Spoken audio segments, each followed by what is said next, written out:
Water is one of the most important things in a person's life. As humans, we need food and water to survive. Today, I'm going to tell you why it is so important that we try and conserve our water. I have done plenty of research on our water supply, the ways we can conserve our water, and then the benefits that will follow. Today, I will cover the important role water plays in our everyday life, how we can each do our part to conserve water, and then the benefits that follow conserving water. Hopefully, I will persuade you to take action. Conserving our water will ultimately help all of us in the long run. Each and every one of us depends on our Earth's water supply, so naturally, it is up to everyone to learn what we can do to protect our water and to be a part of conserving our water supply. It is up to us to keep our water supply pure and safe. As everyone knows, our water supply is part of every human's basic needs. At least 60% of an adult's body is made up of water, and we cannot go more than 3 days without water intake. Water has different effects on different people. According to Medical News Daily, depending on the amount of water you consume, it can affect a person's weight, height, activity levels, energy levels, and a person's age. Having water is so detrimental that your body needs it for almost every single one of its processes.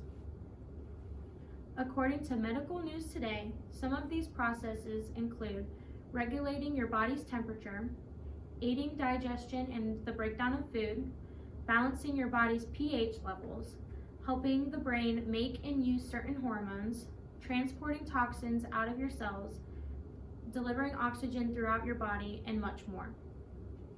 Without water, the body cannot properly function and you may suffer from dehydration. According to medicinenet.com, dehydration is the harmful reduction in the amount of water in the human's body. Dehydration causes many noticeable changes in the human body. According to mayoclinic.com, some of these changes include a lack of energy, headaches or migraines, dizziness, heat stroke and/or heat cramps, stiff joints that soon may stop working, raised or unregulated body temperatures, swelling in the brain, a sharp change of blood pressure, seizures, and much more. Ultimately, without water, the body will be unable to function properly and will ultimately stop working. Now that I have talked about the important role that our water plays in our daily lives, I will talk about the many ways we can each help conserve our water supply. Conserving water is not an easy job, but it is made easier if more people take effect. This job is not only reserved for scientists, hydrologists, or foresters. It is up to everybody to make an effort and take action. There are many small yet effective steps everyone can do to conserve our water supply.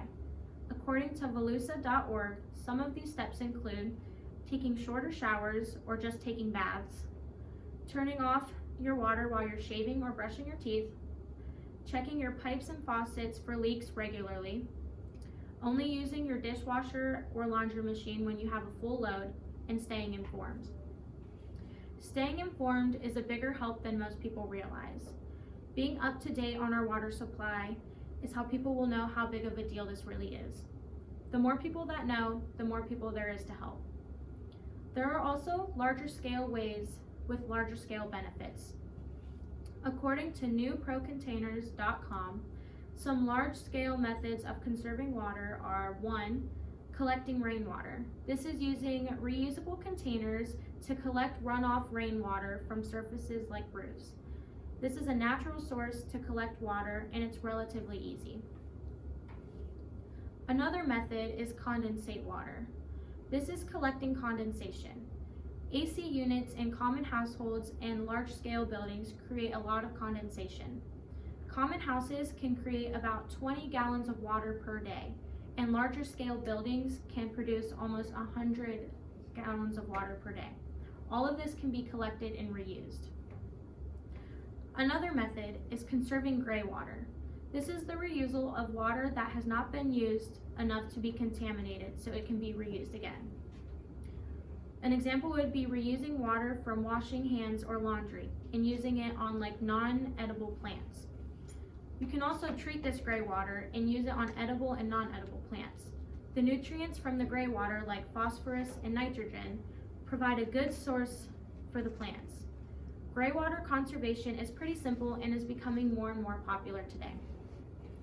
Now that I have talked about the ways everybody can help, I would now like to talk about the benefits that follow.